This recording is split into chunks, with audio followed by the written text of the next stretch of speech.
ప్రతి రంగాన్ని పరిగెత్తించడమే మోడీ 11 ఏళ్ల పాలన. మరొక ఎలక్షన్ 4 ఏళ్ళు ఉన్నాయి. మీరు కని విని ఎరగని రీతిలో డెవలప్మెంట్ అన్ని రంగాల్లో సింపుల్గా భాషలో అందరికీ ఇల్లు, మళ్ళీ రిపీటెడ్గా చెప్తున్నా, అందరికీ ఇల్లు ఉంటాయి, అందరి ఇళ్ళల్లో నీళ్ళు ఉంటాయి.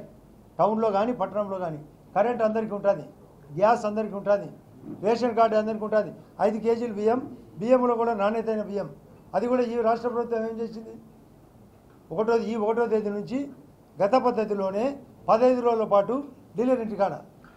అదే కాకుండా స్కూళ్ళకైతే సన్నబియ్యం, హాస్టల్కైతే సన్నబియ్యం, 5 కేజీలు బియ్యంతో పాటు అది వేరు మళ్ళీ స్కీము. ఇంట్లో ఎంతమంది కుటుంబ సభ్యులు ఉంటే అంత.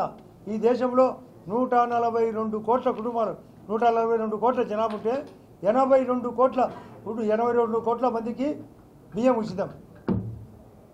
ఉచిత బియ్యమే 82 కోట్లు అంటే కేవలం 60 కోట్ల మందికి మాత్రమే లేదు. ఎందుకు లేదు? వాళ్ళు ఉద్యోగస్తులు, ఇన్కమ్ ట్యాక్స్ కట్టేవాళ్ళు, అబోవ్ పావర్టీ లైన్ ఉండే వాళ్ళకి మాత్రం లేదు, మిగతా అందరికీ బియ్యం. అది కాకుండా ఈ రాష్ట్ర ప్రభుత్వంలో సూపర్ 6 కూడా మొదలుపోతుంది. దానికి కేంద్ర సపోర్టు, పోలవరానికి కేంద్రం సపోర్టు, అమరావతికి కేంద్రమే, అమరావతి మాదే, పోలవరం మేమే కట్టేది కేంద్రం.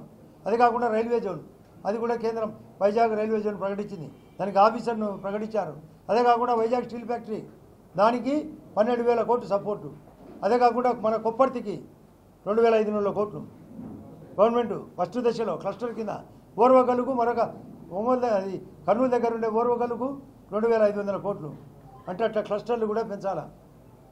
ఏ రంగాన్ని కూడా అందరికీ పెంచుతూ విద్య పెంచాలా, హెల్త్ పెంచాలా, ఉపాధి పెంచాలా, ఉద్యోగం పెంచాలా, శాంతి భద్రత పెంచాలా, విదేశాలతో సఖ్యత పెంచాలా, జీడిపి పెంచాలా, ద్రవ్యోల్బణం తగ్గియాలా, ఆస్తుల కల్పన పెంచాలా. ఆస్తుల కల్పన కూడా జరగాల. రఘురామ్ రాజన్ గారు చెప్పినారు, ఎవరైతే, మళ్ళీ ఇంతకుముందు నేను చాలాసార్లు చెప్పినా, మీరు కూడా వినిటారు, ఎవరైతే విదేశాలతో సఖ్యతగా ఉంటూ దేశ రక్షణ కాపాడుతూ నక్సలిజాన్ని టెర్రరిజాన్ని తగ్గిస్తూ జీడిపి పెంచుతూ ద్రవ్యోల్బణాన్ని తగ్గిస్తూ వసతుల కల్పన పెంచి ఆస్తుల కల్పన చేస్తారో, ఉద్యోగ ఉపాధి స్థాపన చేస్తారో, బ్యాంకింగ్ ఇన్సూరెన్స్ చేస్తారో వాడే మోడీ అని చెప్పినాడు. 100% సక్సెస్, మరింత సక్సెస్. ఫారిన్ వాళ్ళతో కూడా టైప్ బాగుంది. అక్కడ కూడా మన వాళ్ళు పోతున్నారు. మన వాళ్ళే చాలామంది ఫారిన్కి పోయి అక్కడి నుంచి డబ్బు మళ్ళీ పంపిస్తున్నారు. కాబట్టి బాగా సఖ్యత పెరిగింది. ఇది ఈ 11 ఏళ్ల పాలన మరియు రాబోయే 4 ఏళ్ల పాలన జమిలీ ఎలక్షన్లు వచ్చి తీరుతాయి. కులగణన కూడా 2027లో జరగబోతుంది. దాని ఆధారంగా మళ్ళీ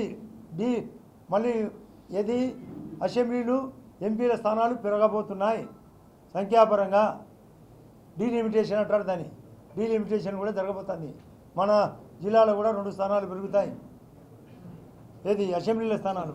ఈ రాష్ట్రంలో కూడా అసెంబ్లీ స్థానాలు 175 నుంచి 225 అవుతాయి. ప్రతి ఒక్క చోట అన్ని ఆలోచనలు చేసి బైపర్కేట్ చేసి మీకు విశ్వవిద్యాలయాలు అయితే పెరిగినాయి, యూనివర్సిటీలు పెరిగినాయి, విశ్వవిద్యాలయాలు అంటే ఇన్స్టిట్యూషన్లు పెరిగినాయి, మెడికల్ కాలేజ్ పెరిగినాయి, ఐఐటి పెరిగింది, ఐఐఎం పెరిగింది, సెంట్రల్ యూనివర్సిటీ పెరిగింది, సాంస్కృతిక యూనివర్సిటీ పెరిగింది, వేద పాఠశాలలు పెరిగినాయి. హెల్త్ ఆయుష్మాన్ భారత్ కార్డు కింద 5 లక్షల వైద్యం ఇండియాలో ఎక్కడైనా. అది రేపు రాబోయే రోజుల్లో 10 లక్షలు జరగబోతుంది. ఎవరైనా రోడ్డు మీద యాక్సిడెంట్ జరిగితే 1.5 లక్ష ఆసుపత్రులు జరిగితే ఫ్రీ. ఎవరు ఉండరు, అనాథగా పడిపెట్టారు. ఎవరు ఇవ్వాలా వాళ్ళను, ఎవరు చేర్చాలా? ఎవడు అంబులెన్స్ వచ్చి చేర్చకపోతుంది. 1.5 లక్ష వైద్యం. ఎన్నో యాక్సిడెంట్ జరుగుతున్నాయి హైవే మీద. పేదోళ్ళు చనిపోతున్నారు. పెద్దోళ్ళు అంటే ఎట్లా ఒకటి రికవర్ అవుతారు. వాళ్ళకు కూడా ఆలోచించి ఫస్ట్ 1.5 లక్ష వైద్యం. ఆ తర్వాత వాళ్ళ పెద్దోళ్ళు వాళ్ళు వస్తారు, మిగతాది వాళ్ళు చూసుకుంటారు. ఇది జరుగుతూనే ఉండాలా. ఇష్టం వచ్చేట్టు విధ్వంస పాలన. గతమంతా జగన్ రెడ్డి విధ్వంస పాలన చేసినాడు. దాన్ని వికసిత పాలనగా మార్చాలా, విశిష్టత పాలనగా మార్చాలా. నేనైతే సింపుల్గా చెప్తున్నా, విధ్వంస పాలన నుంచి విశిష్టతగా మార్చాలా. మేము దాన్ని విశేషంగా మార్చాలా. చివరికి భారత వికాసం జరగాల, ఆత్మనిర్భర్ ప్యాకేజ్ జరగాల. మోడీ గారి ఆధ్వర్యంలో ఉండబట్టే ఈ యొక్క ఆంధ్రప్రదేశ్కు మోక్షం జరిగింది.